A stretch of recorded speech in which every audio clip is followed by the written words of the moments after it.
This Week in Richmond is made possible in part by Dignity Memorial, caring for our communities with a network of funeral homes and cemeteries in Virginia and throughout North America. More information about Dignity Memorial's providers is online at dignitymemorial.com. Alpha Natural Resources. Consistent with its Running Right process, Alpha is an energy company committed to being a leader in mine safety and an environmental steward. We fuel progress around the world. More information at alphanr.com. Haley Buick GMC, the place for a new Verano or Terrain Denali, on Midlothian Turnpike in Richmond and online at haleybuickgmc.com. Taking it to the streets and helping our community. Intelligent Illuminations. We make streetlights smart and give you control, providing secure point-to-point wireless solutions for roadway and area lighting, helping you manage, monitor, and control your streetlights. More information at ilooms.com. The Virginia Chamber of Commerce, the voice of the Virginia business community, working in legislative, regulatory, and political arenas to promote the free enterprise system. Information at vachamber.com. It's amazing what my students with special needs can accomplish. Their pride is priceless. That's why I teach. Brought to you by the Virginia Education Association, because a good education is good for everybody. Additional support is provided by these sponsors.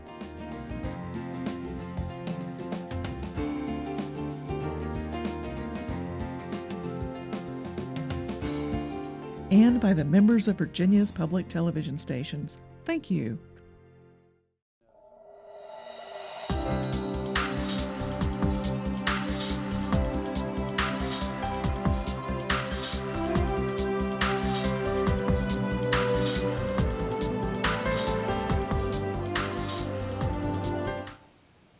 Welcome to This Week in Richmond, and a welcome back to Senator Bryce Reeves. You were on at least once before. Appreciate your coming back.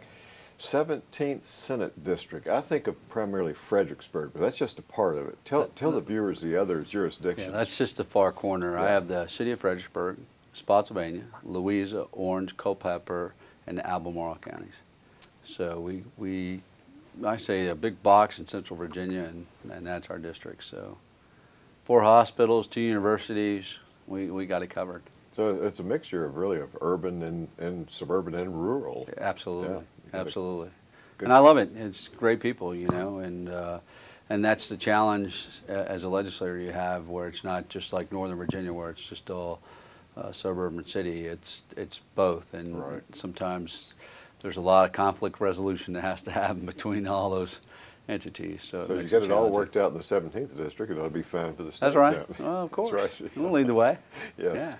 Yeah. Among other things we want to talk about, I'm really interested in your telling our viewers about the military caucus, which you co-chair, and about military issues, because some may think, well, those are primarily federal issues, but they're not. They're state issues, and there's a group of you that are in that caucus, and you're the co-chair.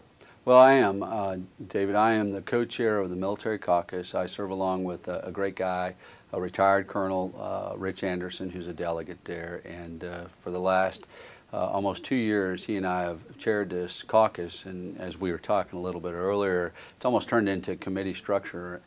Rich and I both serve also on the Commission on Military Installations and Defense Activities. And that's our state response to sequestration and potential BRAC. I don't want to say we're having a BRAC. I don't want that to go out. People who don't know what a BRAC is, that's a Base Realignment and Closure Act. Our state got hit with that back in 2005. But there is this sense in the defense and defense contract type area that we're going to go through that with all the mandates from the federal government. So part of that work is to help the Commonwealth embrace some of these changes. Rich and I both had the opportunity to work with Admiral Harvey or Secretary Harvey of Veteran Services and Defense. And what we found is we're going to come out with another report probably at the end of November to submit to the governor, a working document now of where we are in Virginia and our status as the military starts to scale back.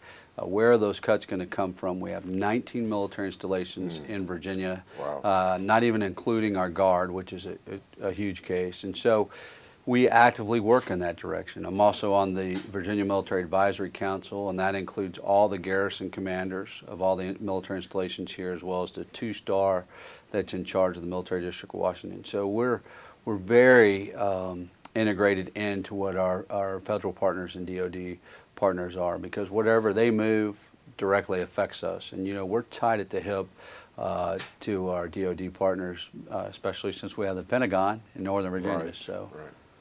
Well, your constituents know, but our viewers may not know that U.S. Army and Airborne Ranger. Yes, sir. That is correct. Proudly serve, and people often say, "Why would you jump out of a perfectly good airplane?" I'm like, "Why would you want to fly an airplane?" So, Right. no, I loved it. Absolutely love it. Yes. Well, now with your Army, but in the military caucus, have I seen recently that something about Navy expanding some operations in Hampton Roads? Is there something that's in a sense good for the Commonwealth? For that part Absolutely. Of the state? We're working on a gamut of opportunities, and that's how we look at a potential BRAC. Is that while other states, other localities might be experiencing some cutbacks, we see a propensity to be able to grow. And down in Norfolk is where we have a lot of our special operators and our SEAL teams and those folks, and down at Dam Neck and the other areas. And so as that mission starts to expand, especially with the war on terror and ISIS and all these things, we're using more special operation warriors to go out and handle those issues.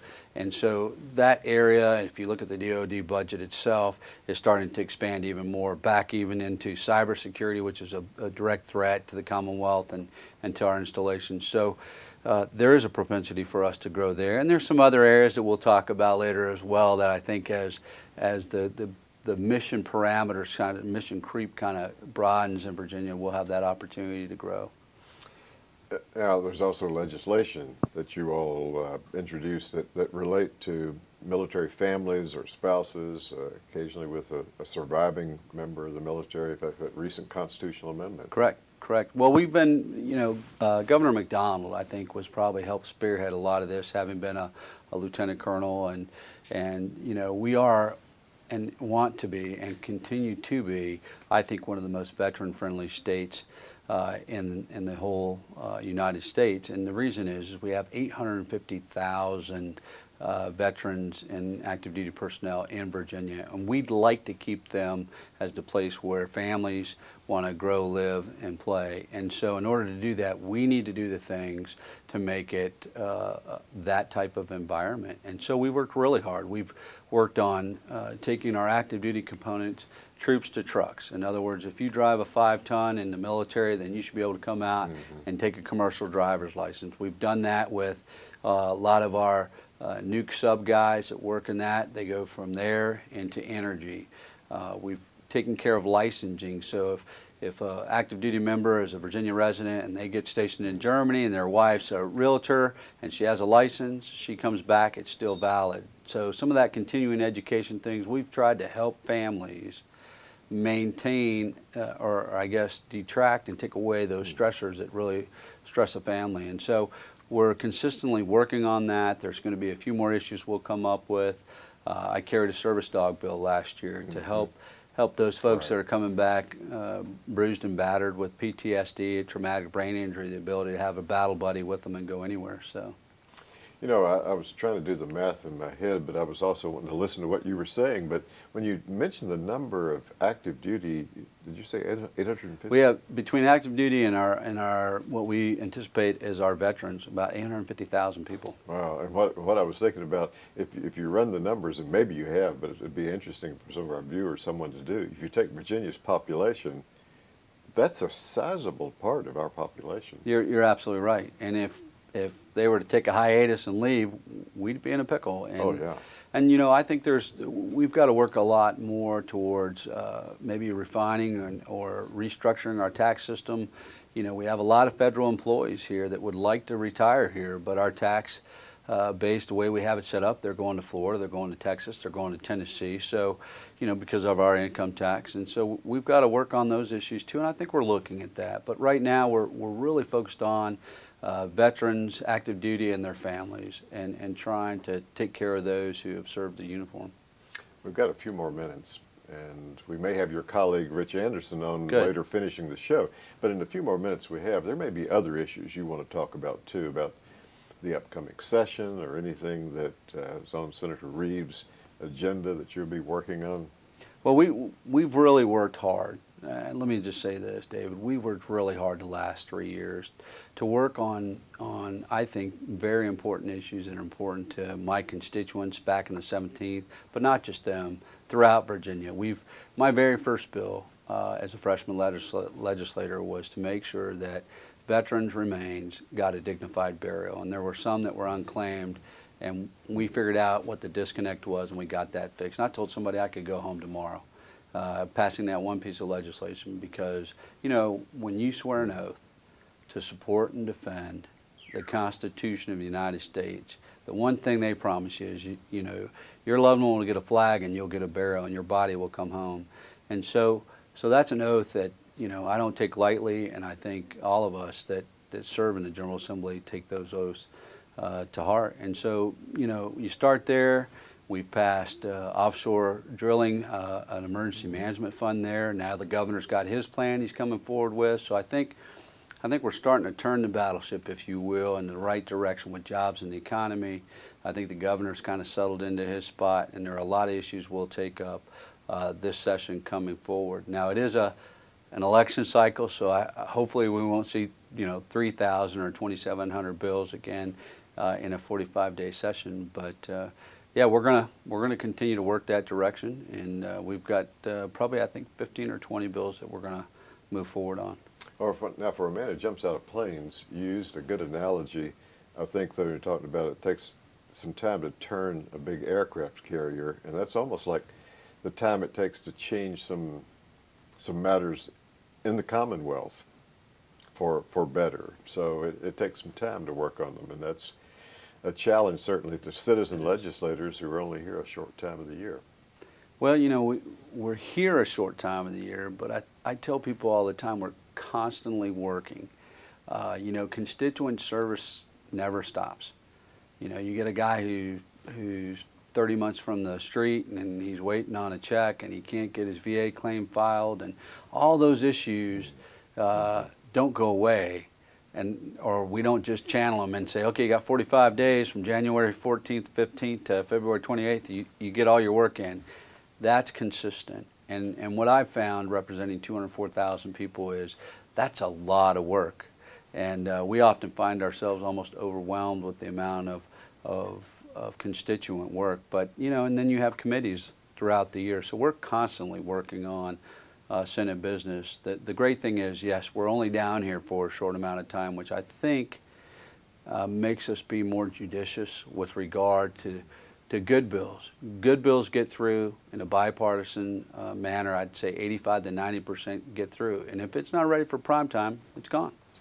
And those bills that get through that way rarely make the news because, That's right. Because there's no fight. That's right. There's no fight. That's right. Senator Reeves, we thank you so much for being on This Week in Richmond and telling our viewers not only about the military caucus, but about other work that you're doing. And we look forward to 2015 to having you back on This Week in Richmond. I'm looking forward to it. Thank you very much. Thank you, David.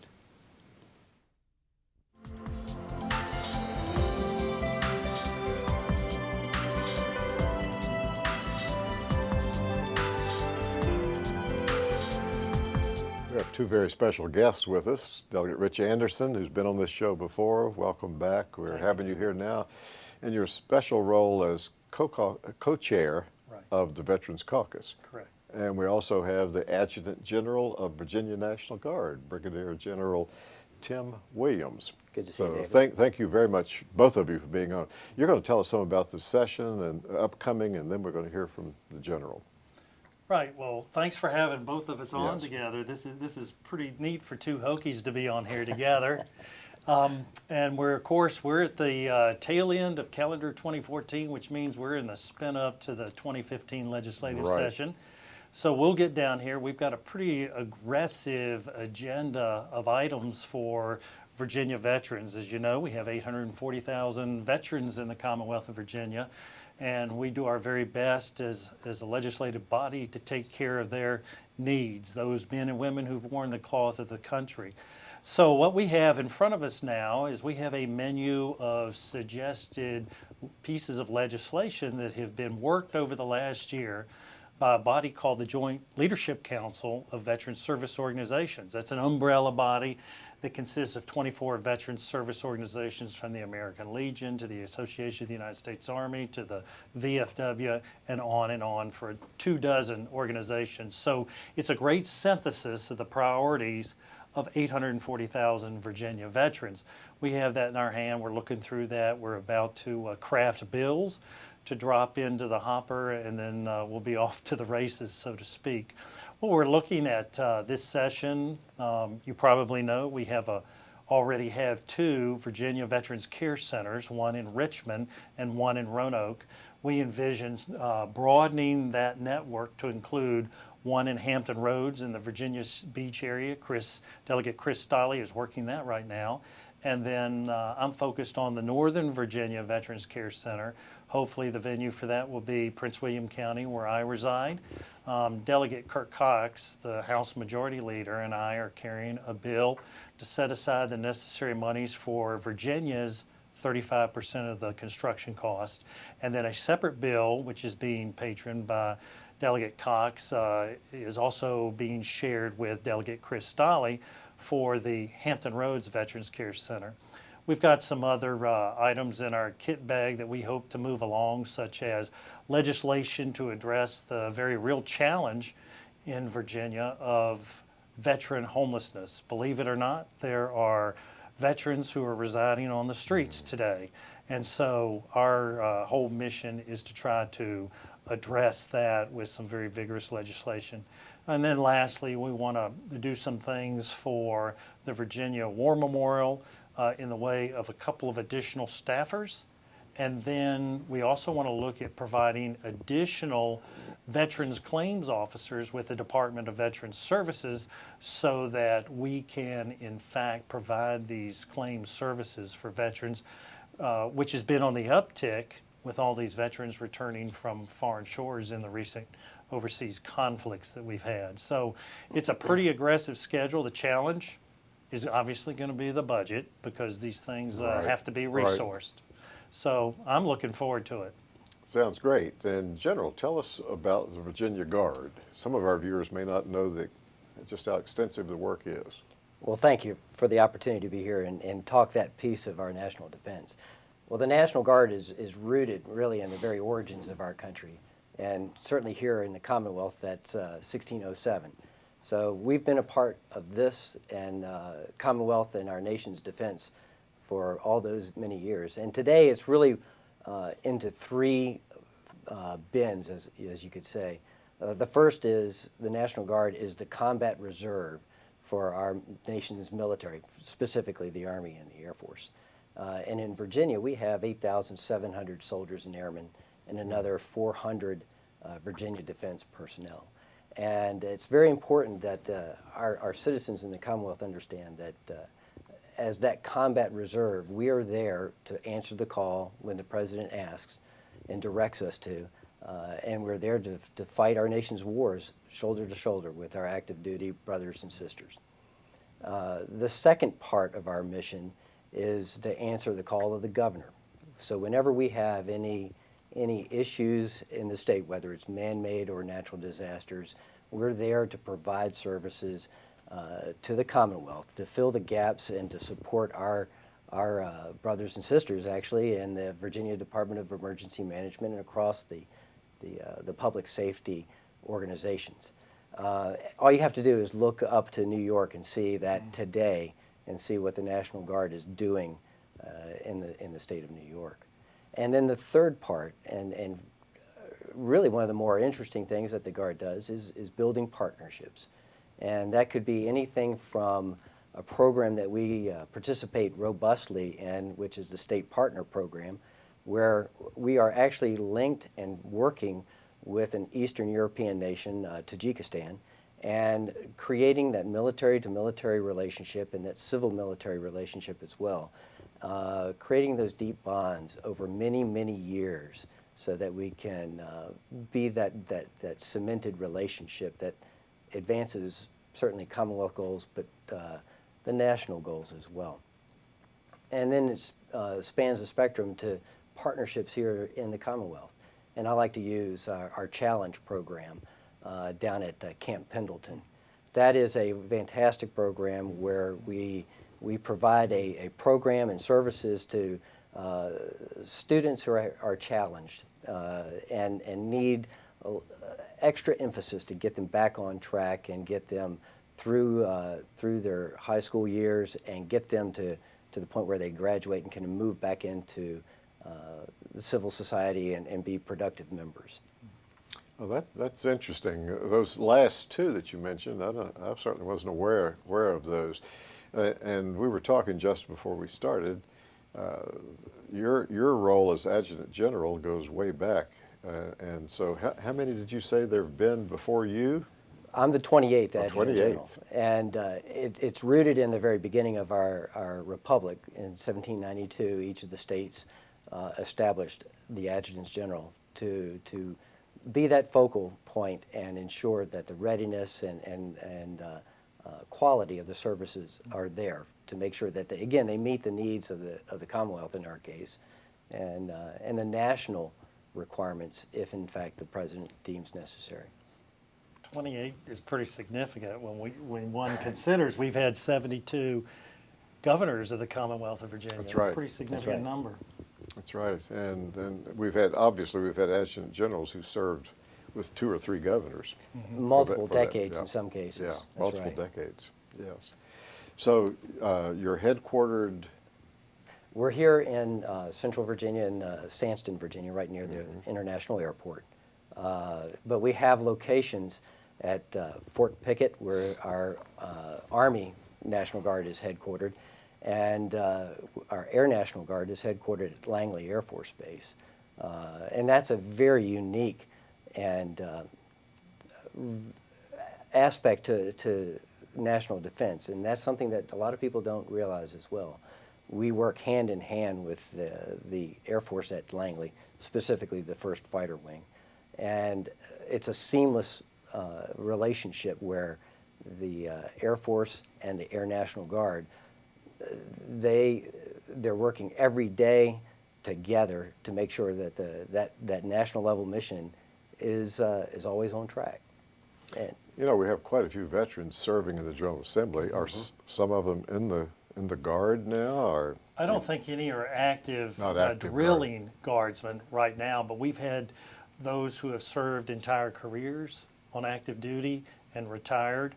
We've had members of the General Assembly who have served just 1 or 2 tours and separated from the service. And then we've had some that have been in the Air National Guard or the National Guard and reserve structures also. So we've got a good mix in the General Assembly. About 1/4 of the House and the Senate have served in uniform at one time or another.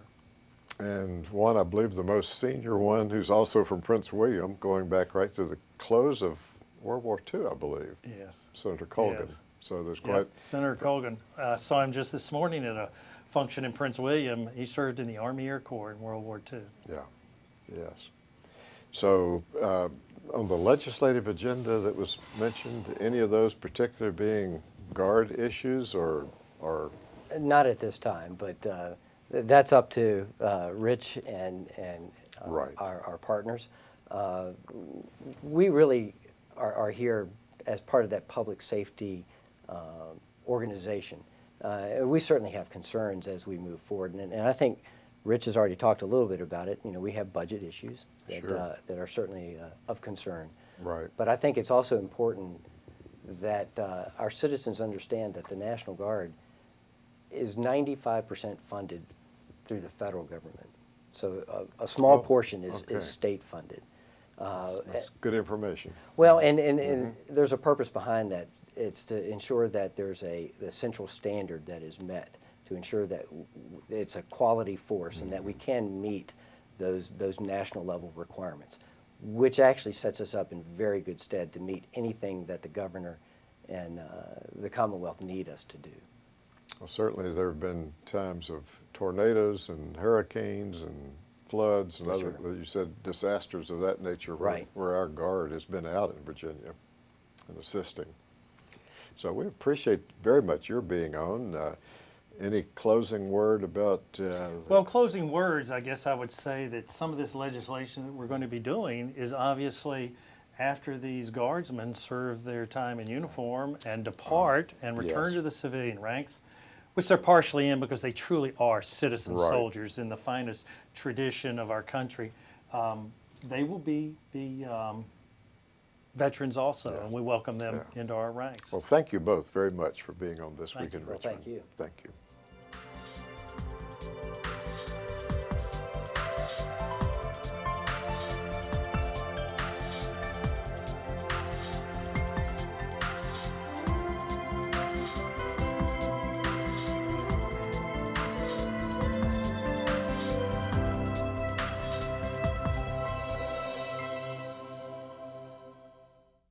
This Week in Richmond is made possible in part by Dignity Memorial, caring for our communities with a network of funeral homes and cemeteries in Virginia and throughout North America. More information about Dignity Memorial's providers is online at dignitymemorial.com. Alpha Natural Resources, a leader in mine safety and an environmental steward. Haley Buick GMC in Richmond and online at haleybuickgmc.com. Intelligent Illuminations, helping you manage, monitor, and control your streetlights. The Virginia Chamber of Commerce, the voice of the Virginia business community. The Virginia Education Association, because a good education is good for everybody. Additional support is provided by these sponsors.